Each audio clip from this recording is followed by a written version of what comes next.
खुश आमदीद, आप देख रहे हैं न्यूज़ 18 उर्दू। अगले महीने यानी कि फरवरी में पाकिस्तान की मेज़बानी में आईसीसी चैंपियंस ट्रॉफी का आगाज़ होने जा रहा है। ये टूर्नामेंट हाइब्रिड मॉडल के तहत होना है, मगर एक सवाल है जो काफ़ी घूम रहा है कि क्या भारतीय टीम की जर्सी पर मेज़बान मुल्क पाकिस्तान का नाम होगा या नहीं।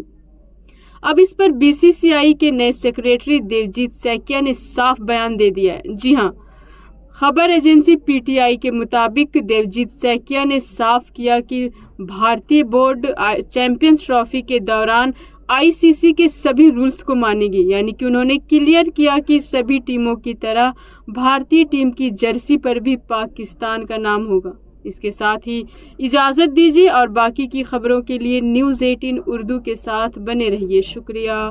फ़ी अमानिल्लाह।